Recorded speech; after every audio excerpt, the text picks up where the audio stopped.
নিয়াত যদি আমার আপনার সহি হয়, কেবল আল্লাহ বলছেন যে সহি নিয়াত ব্যতীত আমি কোনো আমল কবুল করি না। ওয়ান ওমর ইবনে খাত্তাব রাদিয়াল্লাহু তাআলা আনহু قال قال رسول الله صلى الله عليه وسلم انما الاعمال بالنيات। বিশাল একটা হাদিস, আল্লাহর নবী সকল হাদিসের সর্বপ্রথম এই হাদিসটা তিনি বর্ণনা করেছেন। এই হাদিসের মধ্যে তিন শ্রেণীর তিন ধরনের মানুষের কথা বর্ণনা করা হয়েছে। আল্লাহর নবীজি যখন হিজরত করে মক্কা থেকে মদিনায় রওনা করলেন, আল্লাহর নবীজির সঙ্গে তিন ধরনের মানুষ ছিল। আল্লাহর নবী কার মনের মধ্যে কি ছিল, কার অন্তরের মধ্যে কি লুকায়িত ছিল কেউ জানতো না। একমাত্র যিনি যার অন্তরের ভিতরে যা লুকায় রাখছেন তিনি জানেন, আর জানেন কে? আল্লাহ ব্যতীত। মনে করেন আমার অন্তরে কি আছে আপনি জানেন, আপনার অন্তরে কি আছে আমি জানি না, আপনারটা আপনি জানেন, আর যিনি জানেন তিনি কে? কারণ আল্লাহ বলছেন আল্লাহু সামিউন আলিম। ও বান্দা তুমি কি শোনো, কি করো, কি দেখো, কি অন্তরে লুকাও।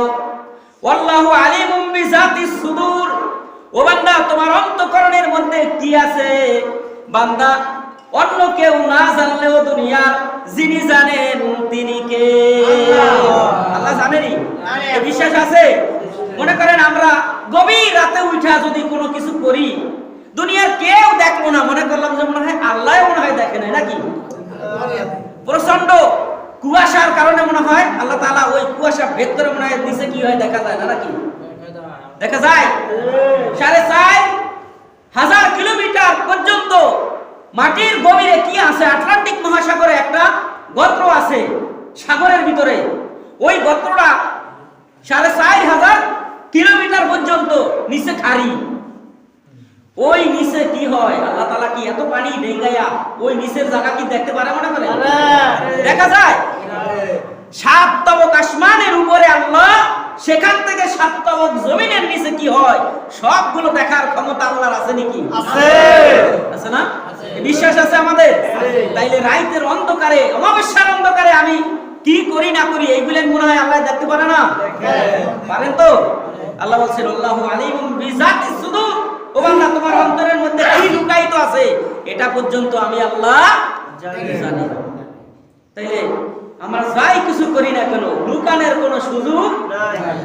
মানুষকে ধোঁকা দেওয়া যায় কিন্তু আল্লাহকে ধোঁকা বা ফাঁকি দেওয়া যাবে না। কি বলেন যায়নি?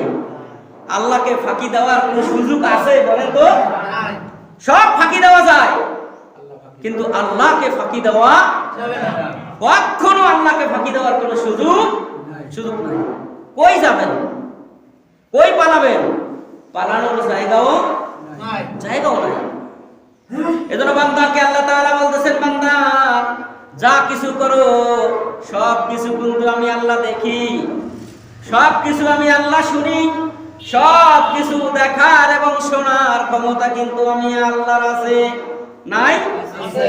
সে আল্লাহ তাআলা আল্লাহ নবী সাল্লাল্লাহু আলাইহি ওয়াসাল্লাম রওনা করলেন মক্কা থেকে মদিনায় আশ্রয়ের উদ্দেশ্যে হিজরত করতে লাগলেন। তার সঙ্গে তিন ধরনের মানুষ ছিল। এক ধরনের মানুষের অন্তরের মধ্যে ছিল একমাত্র আল্লাহ এবং তার রাসূলকে সন্তুষ্ট করার জন্য দেশ ত্যাগ করা। আর এক ধরনের মানুষ ছিল মদিনার মহিলারা অনেক সুন্দরী, নারীরা সুন্দরী, ওই জায়গায় গেলে সুন্দরী নারীদেরকে বিবাহ করা যাবে। আর এক গ্রুপের নিয়ে ছিল মদিনার মক্কা থেকে মদিনার জমিগুলো উর্বর, ওই জায়গার ফসল আদিগুলো বেশি হয়, ওই জায়গায় জায়গা জমিন করে ওই জায়গায় তারা ফসল উৎপাদন করে বিশাল ধনী হয়ে যাবে। এই খবরটা যাদের অন্তরে ছিল তারা জানেন এবং আর দ্বিতীয় জন জানেন, তিনি হলেন আল্লাহ। আল্লাহ নবীজি যখন রওনা করলেন জিবরাইলকে আল্লাহ তাআলা পাঠিয়ে দিলেন, জিবরাইল যাও আমার নবীতে মনে করবে তার সঙ্গে যারা রওনা করেছে সবাই বুঝি আল্লাহ এবং তার রাসূলকে ভালোবাসার উদ্দেশ্যে, আল্লাহ এবং রাসূলের উদ্দেশ্যে রওনা করছে, এটা তো আমার রাসূল মনে করতে পারে। কিন্তু না, তারা এই উদ্দেশ্যে রওনা করে নাই। একটা দলের শুধু উদ্দেশ্য আল্লাহ এবং রাসূলকে সন্তুষ্ট করা, আর দুইটা দলের উদ্দেশ্য হলো নিজেদের ব্যক্তিগত চরিতার্থ করা, ব্যক্তিগত জীবনের জন্য ব্যক্তিগত উদ্দেশ্যে তারা রওনা করছে। আপনি তাদেরকে জানায় দেন, আমার নবীকে জানায় দেন আল্লাহ নবীজির কাছে জিবরাইল আইসা যখন আল্লাহ নবীজিকে বলেন, ইয়া রাসূলুল্লাহ, ইয়া হাবিবাল্লাহ, আপনি যাদেরকে নিয়ে মক্কা থেকে মদিনায় রওনা করছেন, ওই লোকগুলোর মধ্যে এই 3 ধরনের মানুষ আছে, আপনি তাদের উদ্দেশ্যে কিছু বয়ান করেন। আল্লাহ নবীজি কাফেলা থামাইলেন, থামায়া তাদেরকে উদ্দেশ্য করে বললেন। আল্লাহ নবীজি সর্বপ্রথম কথাই আনলেন, ইন্নামাল আমালু বিন্নিয়াত। মানুষের সকল কাজকর্ম কিসের উপর নির্ভর করে? নিয়তের উপর নির্ভর করে। আল্লাহ নবীজি বললেন, ও সাহাবীরা, তোমাদের মধ্যে এক শ্রেণীর লোক আছে যারা একমাত্র আল্লাহ এবং তার রাসূলের উদ্দেশ্যে, আল্লাহকে খুশি করার জন্য, রাসূলকে খুশি করার জন্য রওনা করেছে আমার সঙ্গে। তাদের উদ্দেশ্যটাই শুধু ভালো, তারাই শুধু যেই নিয়াত নিয়ে রওনা করছে, এই নিয়াতের কারণে আল্লাহ রাব্বুল আলামিনের দরবারে তারা কবুল হয়ে গেছে এবং তারা আল্লাহর দরবারে কবুল হওয়ার কারণে পরকালেও আল্লাহ তাদেরকে নাজাতের ফয়সালা করে দিবেন। আর এক দল আছে যারা, যাদের অন্তরের মধ্যে নারীদের প্রতি লালসা আছে। মক্কার থেকে তারা মক্কার মানুষের চাইতে মদিনার মেয়েরা অনেক সুন্দরী, ওই জায়গায় যায় ধনাঢ্য মহিলাদেরকে বিবাহ করবে, ধনাঢ্য ফ্যামিলির মেয়েদেরকে বিবাহ করে তারাও ধনী হয়ে যাবে, ভালো একটা নারী পাবে, সুন্দরী নারী পাবে। এই উদ্দেশ্যে তারা রওনা করেছে। তাদের উদ্দেশ্য শুধু এটাই, তারা কোনো সওয়াব পাবে না। 3 নম্বর আল্লাহ নবীজি বললেন, আর একটা দল আমার এই কাফেলার মধ্যে আছেন, তাদের উদ্দেশ্য হলো মক্কার জমিনের চাইতে মদিনার জমিন উর্বর, মক্কার চাইতে মদিনার ফসল বেশি হয়, এই জন্য তারা আমার সঙ্গে রওনা করেছে। তারা মদিনায় যায় জমি কিনবে, ফসল আদি করবে, তারা বিশাল ধনী হয়ে যাবে, এই উদ্দেশ্যে তারা রওনা করছে। তাদের উদ্দেশ্য শুধু এটাই সফল হবে, বরঞ্চ হিজরতের যে সওয়াব এটা তারা কখনো পাবে না। পাবে? আল্লাহ নবীজি যখন এই বয়ান দিলেন, সাহাবীদের মধ্যে 3টা ভাগ হয়ে গেল। যাদের উদ্দেশ্য আল্লাহ এবং রাসূলকে সন্তুষ্ট করা, তারা আল্লাহ নবীজির পাশে। আর 2টা দল যখন একজন আর একজনের লগে, কিরে আল্লাহ নবী জানলো কেমনে? আমরা যে ওই দেশে নারী বিবাহ করার জন্য যাই, কেমনে জানলো? আর এক দল আর একজনের কয়, ভাই আমরা যে ওই দেশে যাই ফসল উৎপাদন করে বড় লোক হইব, এটা নবী কেমনে জানলো? কোনো সন্দেহ নাই, কোনো সন্দেহ নাই, ইনি যে আখেরি নবী মুহাম্মদুর রাসূলুল্লাহ, এর মধ্যে আর কোনো সন্দেহ নাই। সুবহানাল্লাহ।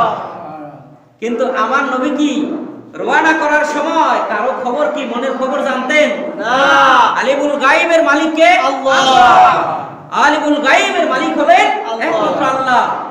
আল্লাহ তাআলা মানুষের কার অন্তরে কি আছে না আছে সবগুলো দেখার ক্ষমতা, বোঝার ক্ষমতা, অনুধাবন করার ক্ষমতা একমাত্র কার আছে? আল্লাহ। এজন্য আমরা যে কাজ করব, কাজ করার আগে কি করব? আমাদের নিয়তটাকে কি করতে হবে? সহি করতে হবে। আপনার নিয়ত যদি সহি না হয়, আপনার কোনো আমল আল্লাহর দরবারে কবুল হবে না। এজন্য আল্লাহ রাব্বুল আলামিন কোরআনুল কারীমে সূরা বাইয়িনার 5 নম্বর আয়াতের মধ্যে আল্লাহ তাআলা বলতেছেন, ওয়ামা উমিরু ইল্লা লিয়াবুদুল্লাহা মুখলিসিনা লাহুদ্দিন। আল্লাহ তাআলা আদেশ করতেছেন, হে আমার বান্দারা, তোমরা যদি মুখলেস বান্দা হতে চাও, তোমরা যদি তোমাদের নিয়তটাকে সহি করতে চাও, তোমরা যদি একমাত্র আমি আল্লাহর কাছে যদি তোমাদের আমলগুলোকে কবুল করাতে চাও, তাহলে আমার উপদেশ শোনো। কে বলতেছেন? আল্লাহ। আল্লাহ বলতেছেন যে আমার উপদেশগুলো তোমরা শোনো।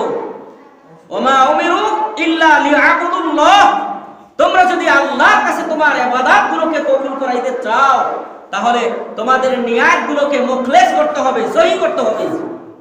মুখলিস শব্দের অর্থ কি? সহি করা। নিয়তটাকে পরিপূর্ণভাবে সহি করতে হবে, এর ছাড়া আপনার কোনো আমল আল্লাহর দরবারে কবুল হবে না। এজন্য আমরা কি করব?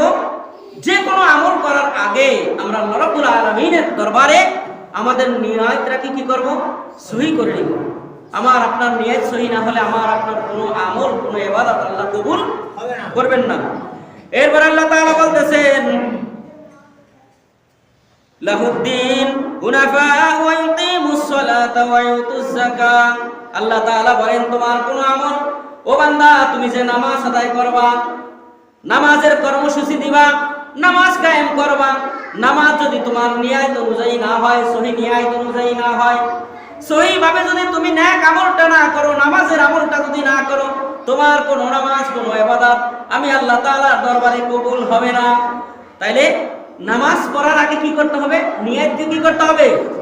সহি করতে হবে। আমরা মসজিদে আসলেই তো আমাদের মধ্যে যেন একটা কেমন জানি একটা অবস্থা শুরু হয়ে যায়। আসার আগে চিন্তা করি কখন যাওয়া যাবে। কি বলেন? মসজিদে নামাজ পড়তে আসার আগে চিন্তা করি কি কখন আমরা বের হব। আপনাকে নিয়ত করতে হবে যে আমি আল্লাহর উদ্দেশ্যে মসজিদে ঢুকতেছি, আল্লাহ যখন আমাকে বের করবে তখনই কেবল আমি বের হব, এছাড়া আমি বের হব না। এই অবস্থায় যদি আপনি নামাজে ঢুইকা নামাজ পড়তে পারেন নাই, আপনি মারা গেছেন, আল্লাহর নবী বলছেন যে ওই ব্যক্তিটা শহীদ হিসাবে আল্লাহর দরবারে কবুল হয়ে গেছে।